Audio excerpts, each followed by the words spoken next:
rocks and looked like they were placed there by the men, and there were supposedly Bigfoot tracks in the area. But when the rangers looked closely at the tracks, it was clear they were made by one of the miners using his knuckles and the palm of his hand. Still, there's no stopping a viral story, and the legend of Bigfoot was born. But what about these portals that seem to swallow people whole? Is there any science to support the phenomenon that 2 points in space can be joined by nothing but energy? Turns out, there is. In 2013, NASA discovered a phenomenon called an X-point. X-points are places where the magnetic field of the Earth is directly connected to the magnetic field of the Sun.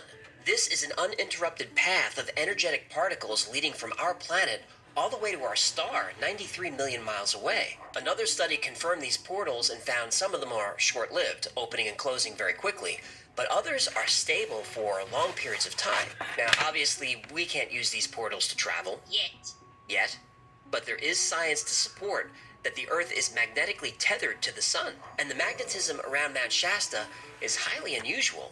The entire area is blanketed by an enormous negative magnetic anomaly. Could this area of strong magnetism be creating ruptures in space that cause people to disappear?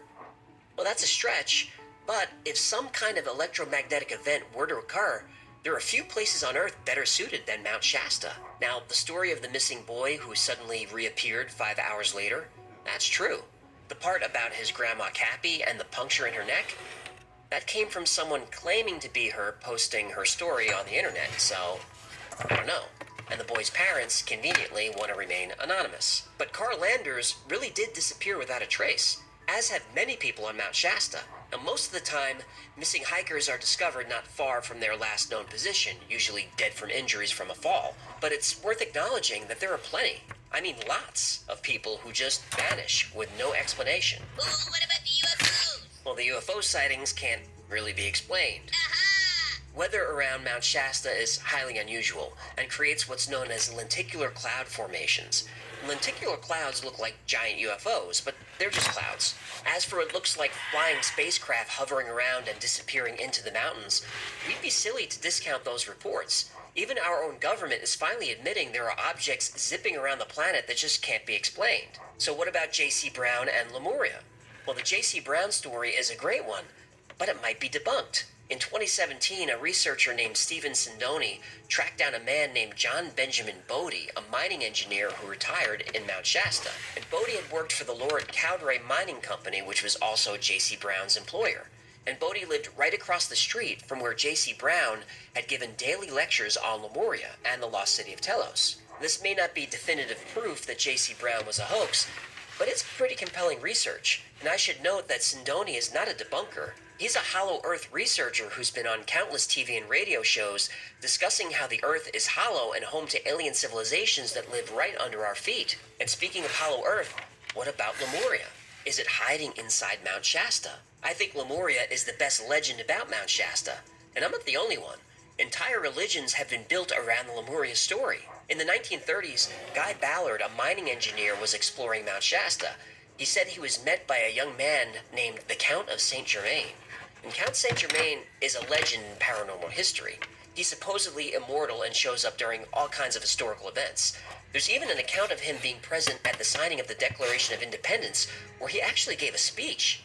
And we're going to do a whole video on Saint Germain. He deserves more attention. But anyway, Ballard and his wife Edna claim to be the sole messengers of Saint Germain and other ascended masters, as they're called. And the Ballards began giving public lectures on Saint Germain's teachings and eventually had grown the I Am activity movement to over 1 million followers. Not easy to do without social media. Oh, it's not.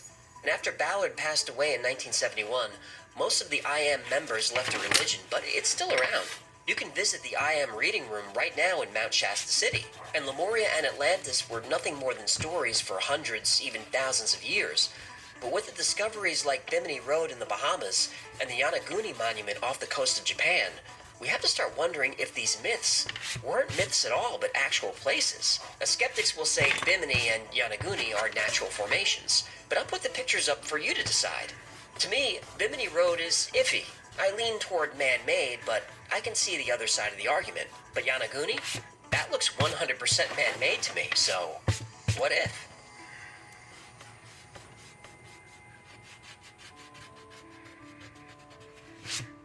Mount Shasta has captured the imagination of people around the world for centuries, and those who visit often say the mountain called to them.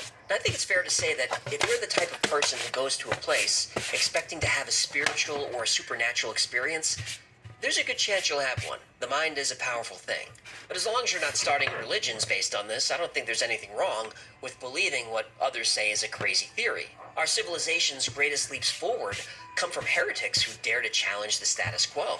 From mavericks and dissenters have come scientific discoveries that altered the course of history and forced even the most ardent skeptics to wonder, what if? What if there was an ancient civilization that sunk beneath the ocean?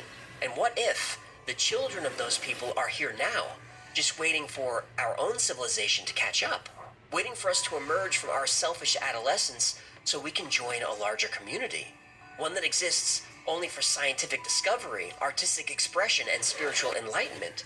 Now, I admit it sounds like fantasy, but when we stop asking, what if, civilization dies. But as long as there are heretics, and mavericks, and dissenters, we have a chance.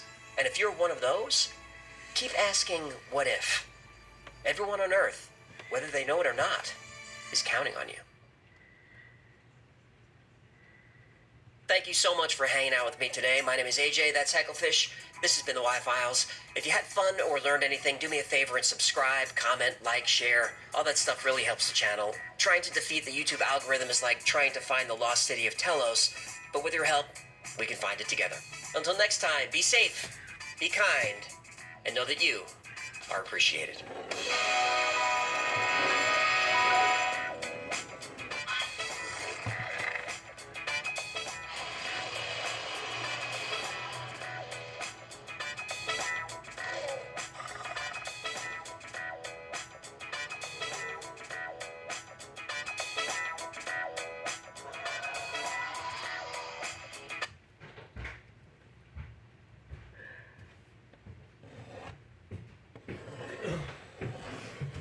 This channel is part of the History Hit Network. How's your battery? I don't know.